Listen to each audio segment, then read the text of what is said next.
Welcome to the Radical Innovator series powered by Ronstadt.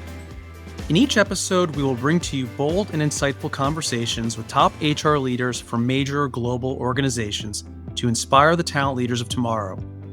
Join our journey as we explore how these trailblazers are shaping the future of work, driving innovation, improving the lives of their people, and creating radical shifts in HR and talent strategy. I'm Frank Congiu, EVP of Human Capital Strategy and Executive Partnerships at Ronstadt Enterprise. And in each episode, I sit down with industry leaders who are redefining the world of talent and business. Today, we're diving into one of the biggest challenges facing business, talent retention in an increasingly competitive and rapidly evolving market. As AI, digital health, and automation reshape industries, companies must rethink how they attract and retain the best talent. And in healthcare technology, where innovation and expertise are mission critical, this challenge is even more pronounced. To help us unpack this, I'm thrilled to be joined by Matt Walter, CHRO of Medtronic. Matt is at the forefront of shaping Medtronic's workforce strategy, ensuring the company continues to attract top talent while fostering a strong, purpose-driven culture. With a career spanning multiple HR leadership roles with Medtronic, Matt brings a unique perspective on how organizations evolve, adapt, and lead in times of transformation. Today, we'll explore talent strategies, the future of HR and healthcare technology, and what it really takes to build a resilient, engaged workforce in the era of rapid change. All right, Matt, great to see you. Today here with the CHRO of Medtronic. Excited to have you on, Matt. Frank, great to see you as well, and really appreciate the opportunity to join you. Yeah, feels like it's too far in between. I feel like we had a great time seeing each other at the TED conference, and then out at the NAHR gala, and now we're on here. So hopefully we'll see each other sooner again. That's right. No, always enjoy, and we always seem to find some good events. So, and again, appreciate this opportunity and looking forward to chatting with you a little bit. Yeah. So the reason I was so excited to have you on is I think about all the conversations we've had in terms of what is modern day HR, what does it take to be a real leader, and then the exciting things that you shared, not only when we were at the TED conference around what you're doing at Medtronic, both as an organization, but the things that you're doing to lead change internally. So number of topics I wanted to try and squeeze in today, and hopefully we'll get to most of those. That's great. Looking forward to it.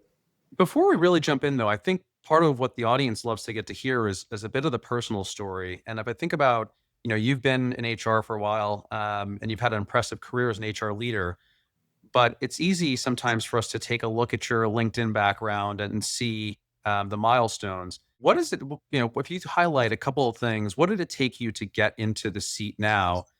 Yeah, great question. And I'm not sure how much time we have, but with the benefit of hindsight, sometimes you look back and reflect and say, wow, I was probably more lucky than good. But ultimately you want to find the intersection between both. Look, I think early on, if I even go back to kind of the days of getting through college and setting yourselves up for a career, I'm not sure HR was really on the radar, quite frankly. I was like many college students, didn't really know what I wanted to do. I explored a ton into business and finance. I even almost majored minored in Spanish through undergrad. But I kind of, really fell in love with this intersection between, I guess human behavior and human factors and fell into psychology really as kind of the underlying, training ground for myself. And, I grew up playing sports and involved in athletics. And what I really wanted to be early on was, quite frankly, a sports psychologist. At the time, it was, you were watching Tiger Woods and all these athletes, and they'd get done with a swing, and they'd go over to the side and they'd be talking to someone, and most people sit there thinking, hey, that's their swing coach or their caddy, and ultimately it was their sports psychologist. But I was just fascinated with the kind of mental preparedness that you could achieve and perform in just such an advanced way if you were just honing the mental side and understanding that about your performance. And so anyway, I went down that path, quickly realized that there wasn't a lot of exposure there, and there wasn't really career paths built. but then found business psych, right? Organizational psychology, and had a chance to get some exposure, and super fortunate early in their career just to have a number of mentors and advocates that helped steer me. Um, and so started looking at, what is human behavior in the workplace, and studying kind of that. And that took me on a path. And then early in the career, professional career, it was really to me about talent. And I was just, again, fascinated with the opportunity to steer and help individuals and help people with their careers and their growth and development. And that was really, I think, the entry point early on for me. It's funny because almost every person I speak to didn't intend to be in this role, and they found their way there. And if I think about some of the parallels in our background, there's a psychology major who switched to accounting, and neither one of those are what I do today, but certainly help underpin some of the things that I do, and I think help with making you relevant amongst a number of the different functions, which I know we'll talk about a little bit later in terms of HR and how we're working to carve that out.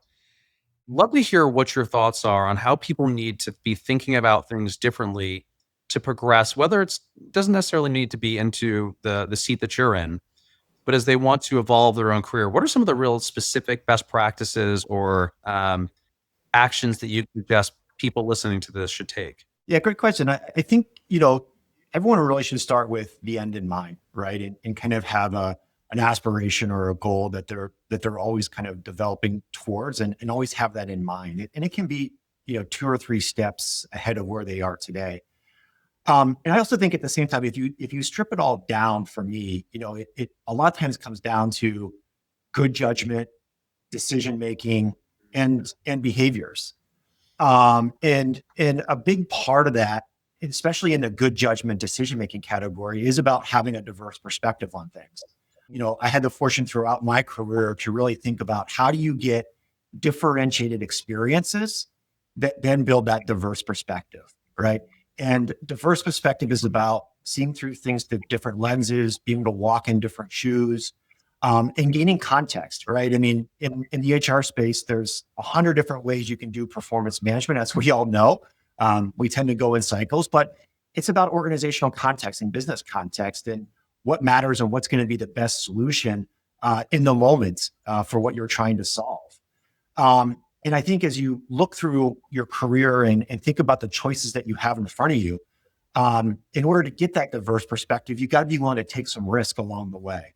I often hear people talk about, the uncomfortableness or the ambiguity of those things. And to me, when someone's in that state where they're feeling uncomfortable, I think you've got to look in the mirror and recognize that that's growth happening in the moment for you. And so it's those opportunities to kind of go outside your comfort zone, take risks, be willing to learn something new, and have a unique and differentiated experience. I mean, it's a accretive to what you've already done to push and test.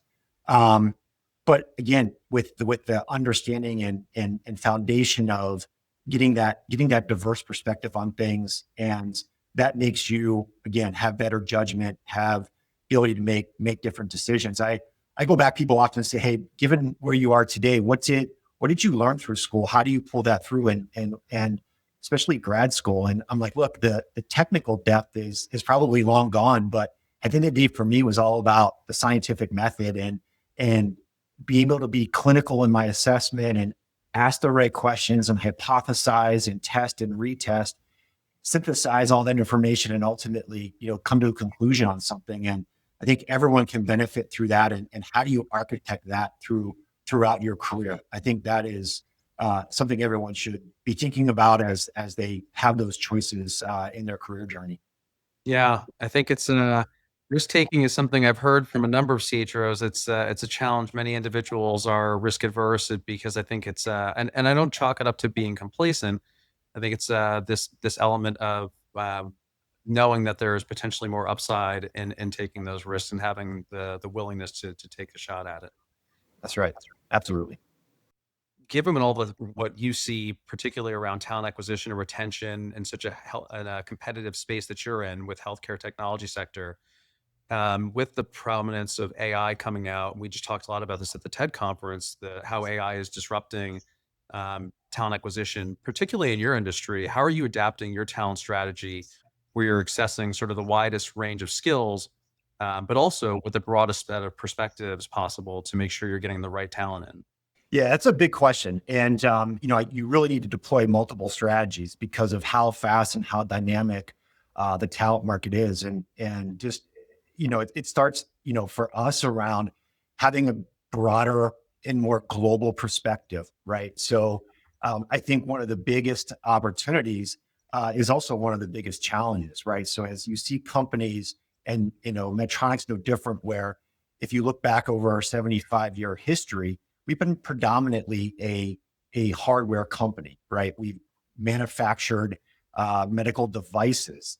As we shifted over the past 10 years and our products are getting more and more what we call digitally enabled or becoming pure digital plays, that really shifts your makeup and just choosing one kind of narrow focus here, going from hardware to software.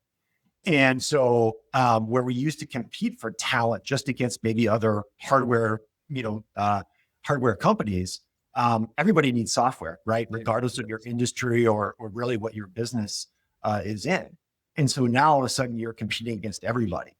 And so you really need to broaden your view, right? Having a more global perspective and in accessing talent pools in locations that maybe historically wouldn't have been a place you would have gone. I think that influences your overall workforce model as well. So instead of just thinking more traditional, FTEs, how do you think about the gig economy and how do you think about contractors or even contract manufacturers in some case as being part of your overall workforce model and having talent strategies behind them. I think it also, relates to how you're thinking about growing and developing your own talent in different ways, and the pace at which you have to do that has definitely accelerated. So the answer to your question is you need multiple strategies. You need to be thinking bigger and broader than you have historically. And just like your business, you've got to be innovating constantly in how you attract, how you retain, how you develop at all stages of that life cycle. So it is having broad implications and your ability to again adapt and change in the moment sometimes is just as fast. If I think about what you were just saying there, a lot of that is the traditional model of FTEs, and now there's this amalgamation of all these different levers you need to pull to bring in the right talent to the organization. And what must be quite hard is then how do you build the right culture to stay competitive as a nature of this? Because you've got people that are used to working in a certain way, and now you're bringing in all sorts of different people, and then there's different permissions that are allowed to each individual. And but don't want to get into your RTO policy specifically. But curious in terms of what's given you this unique perspective around driving the evolution of that and continuing to create or maintain, I would say maybe maintain or create the new culture for which you aspire to have, given all of the different changes around the way you needed to adapt your talent strategy for the market. Yeah, wow. A couple different ways to answer that. I'll start by saying it's your cultural piece of being able to actually adapt and change with pace. It's everything from your policies to your practices to mindsets, right? So, as an example, you think about kind of the gig worker economy, if you will, or this more transient, workforce. Historically, 5 years ago, maybe more than that, your policies would have prevented or would have been a barrier for you to actually engage there because you would have had to get them through background checks and screen them and bring them on. And by the time you got them into the organization, it was like you were too late, right? So some of the things we're exploring there today, where it's like you have kind of a pool of talent that's already been pre-screened and cleared, and it's like, hey, you almost bid out for work and you get them in the project, you get them out, right? And just as fast. So there's different approaches there. Stepping back and talking about, overall culture, I'm in the camp of we know how to change culture, right? We do it every day. And that's not to say it's easy because you see organizations, struggle with this and unsuccessful sometimes more than they are successful, especially as you look at, the M&A space. But what we know about it is it does take a conscious effort.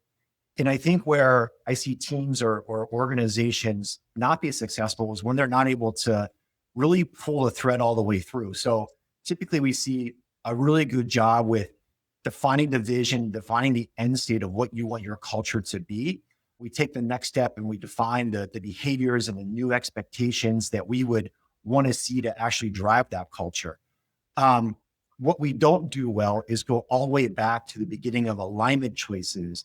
And what I mean by that essentially is how do you choose to operate the team or the company and make sure the way that you're operating on a day-to-day basis actually reinforces the behaviors you want to see, and ultimately drives that strategic culture that you want to create for the organization.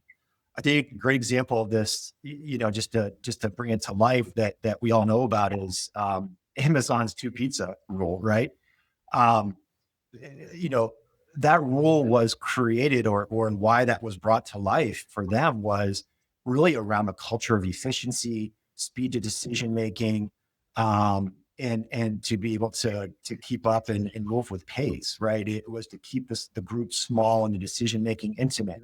And so it was back to we're going to choose to run the company, whether that's an org structure or a meeting, where it keeps the group small and focused, that ultimately led to creating the culture that they want. And I think that's where a lot of times in creating those cultures, we don't pull it all the way back through to how we run the business, and then we lose the ability to reinforce the behaviors. We talked a little bit about the idea of specific best practices around what you can do for retention and engagement. And a lot of times these things are very short term, with short term incentives or short term motivations, whether it's providing the good snacks or we heard about this one at a recent dinner where the CHRO of DocuSign shared about providing coconut water was a draw for her population. But these are all short-term levers with short-term impact. I'm curious, is there anything you're doing that's different that's looking forward and maybe something that other organizations would benefit from trying out? And this doesn't have to be something that you've seen results against, but something that at least you're thinking about. Hey, look, first of all, I think what you're asking is it's very difficult in today's times, right? I mean, we're so focused on the day to day and just getting through the week and the quarter, is really hard to kind of lift your head up and look a couple years out and say, what are our needs going to be and how do we get in front of that and future proof, the workforce. But there is, a few examples we're doing. One I can share is we actually just launched this public campaign. It's called Medtronic Spark. It's actually through the Medtronic Foundation. But as we look at a broader healthcare workforce needs, not just for Medtronic, but in the markets that we do business, right? I mean, a big part of our success is going to be dependent upon, the staffing levels of the care systems, as an example. But what we've decided to do is look at, the next generation, the generation behind that of the workforce, and how can we invest today to start to build those capabilities. We know through some of our research that I believe it's 65% of the kids that are in school today, the jobs that they're going to have in their careers don't exist today, right? They're yet to be formed. We also look at the business need that I just said and say, look, there is going to be a shortage of 11 million healthcare jobs in the next 15 to 20 years. And so how can we help today to actually begin to build the capabilities of the future? And so we set up and are in the process of building this Medtronic Spark program to go into underserved and low income, kids and begin to, remove barriers from, scholarship to educational paths, and begin to equip them with the right skills and capabilities and competencies to have a very successful career. And at the same time, start to close the gap on needs that we know the workforce is going to have down the road. So it's one example. It's very forward looking, but that's the kind of work that's incredibly inspiring and incredibly strategic for organizations to be thinking about. Yeah, I love it. I mean, the name of this podcast, Radical Innovators, was very intentional in that it's not about what's the basic things that organizations that are doing, but what are the things that our organizations are doing to solve for the future. And I love what you're doing there, because from my own personal background, the ability to serve people that necessarily don't have the background or some of the access, it feels like you're really making that more accessible for those individuals. So love to hear more about this, and hopefully in a couple of years, as the results are there, something we can share out more broadly. And so, want to kind of shift gears just a little bit, going back to I think what got you to where you are, but also um, looking forward. If we think about what's coming up consistently is HR's role in driving business strategies. I'm having a lot of these conversations, and historically, I think HR leaders have maybe played a less relevant role, and it used to be fighting to get a seat at the table. Those days are over. And so now it's really the conversation is more around how do HR leaders um, shape and elevate their role from a more operational to a more strategic role to demonstrate their impact on the business and the outcomes. Um, Curious what advice you either have based on your own personal experience, or as you're thinking about how do you develop the HR leaders for the future within Medtronic. Great question. And I think it's something that, HR has been talking about for a number of years. And I'm glad you said, I think we're done fighting for the seat at the table. I think what's important now is that while HR has a seat at the table, they have a point of view and a credible point of view, behind their voice that will maintain their influence and the impact and value that they really have, across organizations. Look, I was fortunate to join a culture, an HR culture early in my career, where this was just embedded in who you were, right? Embedded into our DNA of, the mindset of you are a business leader first, and you happen to be a domain expert in human capital, right? Like that's where it starts.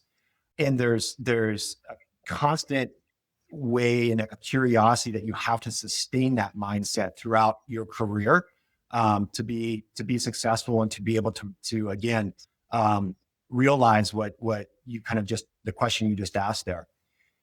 As I think about how that develops and what I look for when I'm hiring, HR partners, to be on my team, I think the way you start is to really you've got to work backwards, and you start with ultimately what is the outcome that matters, right? It's business first, outcome first. What's the priority? And it starts with shareholder value, right? And knowing in your organization, your market, how is value created for the shareholders, Yeah. and working backwards from there, right? And so if you understand how value is created for the shareholder, it likely brings it back to your organizational strategy. You work your way through the P&L and understand how your strategy impacts your P&L. Start with the top line to say, how does the commercial sale actually happen? Why does it matter? Work your way down to the gross margin line and understand the inputs and of pricing and cost of goods sold, and down through the full P&L to the EPS line. And so that's where you've got to start and have a curiosity and constant seeking to understand that. And then you begin to translate that back into the human capital side of the equation, right? I think the great news is at the end of the day, people drive performance, and people are responsible for innovation in every company. And so it's always going to come back to talent at the end of the day. And that's where the intersection, and that's what you have to, as a leader of human capital, have to understand where that magic happens and start to translate to say, all right, what is your talent to value in your organization? And then you start to circle that as the priority for how you lead in the strategies and services and solutions, as an HR leader that you have to bring to the table to have impact and add value. Yeah, no, I love it. And so as you think about all of that, that's sort of like what table stakes now has become. But looking ahead across what leaders need to do in the next 5 years, how do you see that evolving? Whether that's specific to your industry or if you'd say more broadly. Look, I think the market and nothing's going to get easier, right?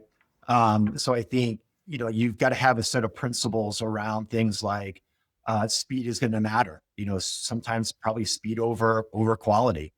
You've got to have a mindset that change is a competitive advantage, not a disadvantage. And I think the aspiration for stability and a level of comfort with the status quo are long gone. I think the search for talent and the ability to attract talent and hold on to talent for longer tenures is likely gone as well.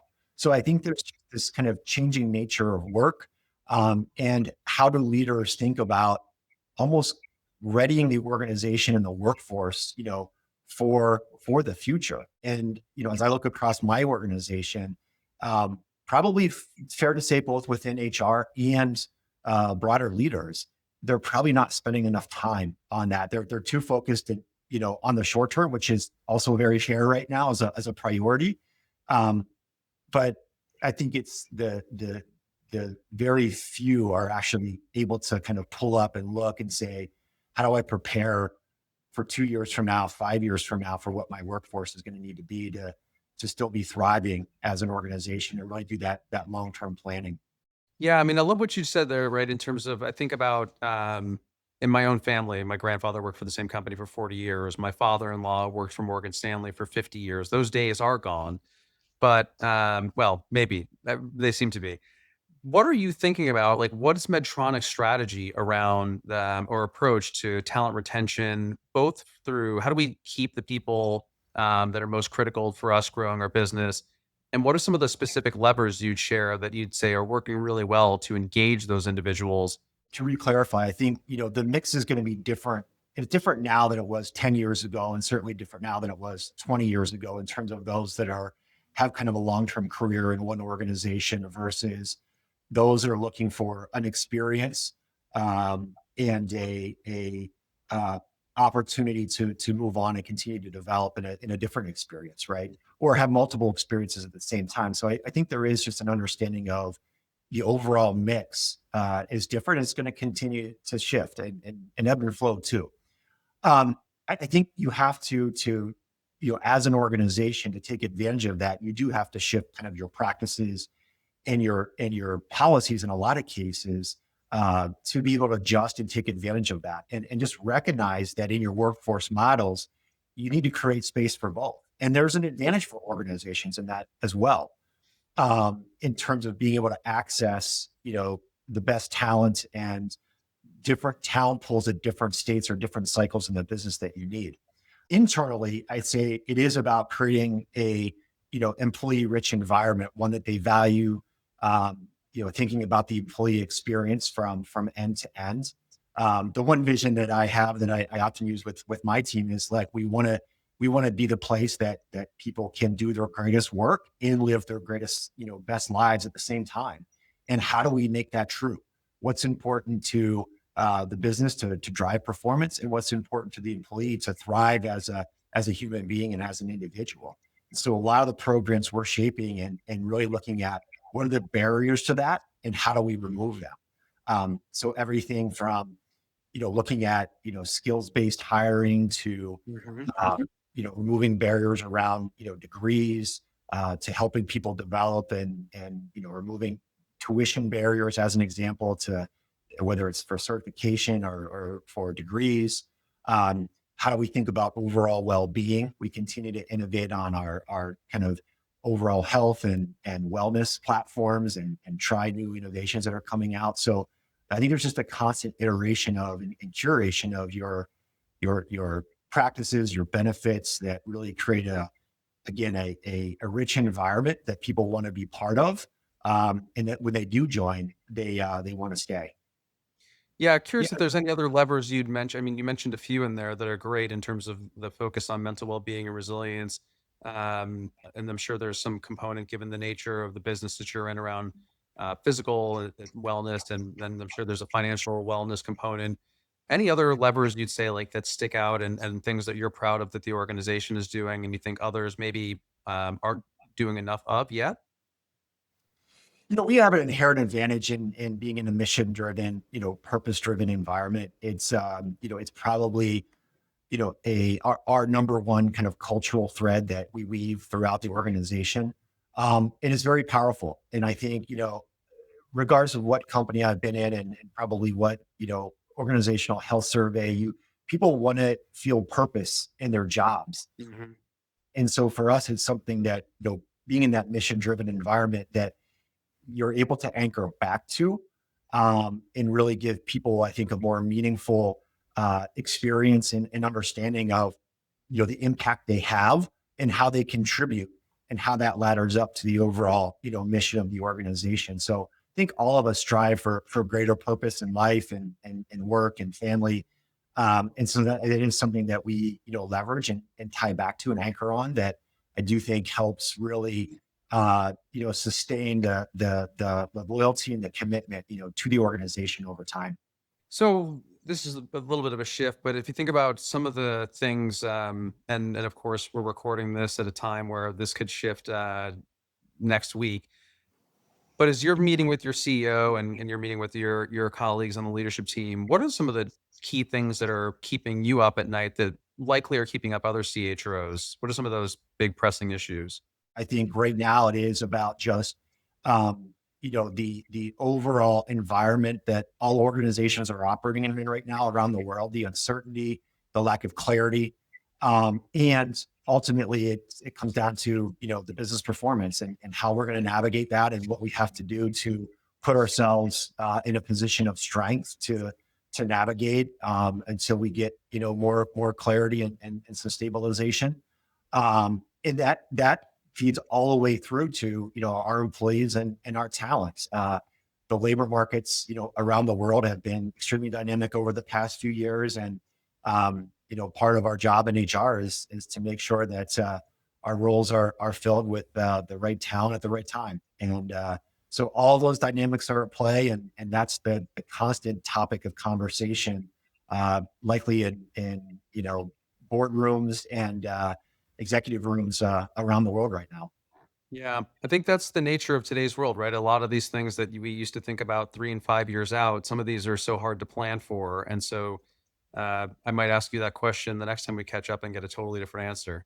I 100% guarantee you will. I think the only thing we know for certain right now is if you try to predict the future, you're likely going to be wrong. So Yeah. it's just it's interesting times. All right. These are just some off the cuff, rapid fire questions. And I just want to kind of test and see who the real Matt is. So, uh, Netflix and chill or night out at the movies? Oh, Netflix and chill. I think Okay. at the end of the day, recharging my batteries. Work is so dynamic and fast paced. It's like it's time to chill when the weekend hits. Okay. Um, Rock or rap? Oh man, rap. Okay.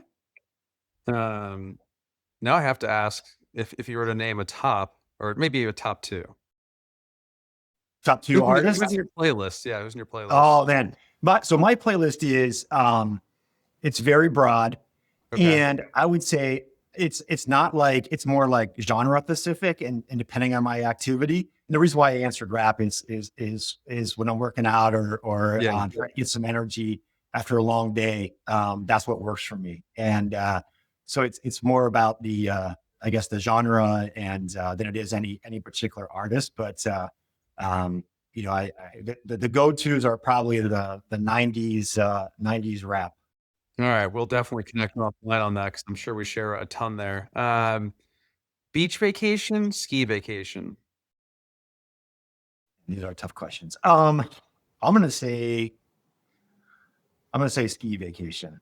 Um, you know, just something about being out in the mountains, coming down a hill. It's just it's relaxing, it's peaceful, and yeah, it's just it takes me to a different place, and it definitely allows me to recharge. Love it. Well, hey, Matt, thank you so much for spending some time with us today. I think it's been a ton of great value for all the things you've shared, not only what it's been helpful to you both in your personal journey, but also as we think about what's relevant for HR leaders and HR as a profession more broadly going forward. But of course, I think a lot of these things, they're not HR specific. These really do apply to anyone coming up and earlier in their career. So I appreciate a lot of the things you're able to share with us today. Frank, it was a pleasure, and really appreciate the opportunity. And that wraps up this episode of Radical Innovator Series. A huge thank you to Matt Walter for joining us and sharing powerful insights from transforming talent strategies in the digital age to building a culture that fuels purpose and adaptability. Matt's reflections remind us that the role of HR is no longer just about operations. It's about driving business outcomes, shaping resilient workforces, and leading with intention and certain times. If you found today's conversation valuable, please be sure to follow the Radical Innovators podcast and share this with your network. And stay tuned for our next guest, where we continue to explore how today's most forward-thinking leaders are reimagining the future of work. Until next time, keep challenging the status quo and keep innovating radically. Human Forward. Randstad.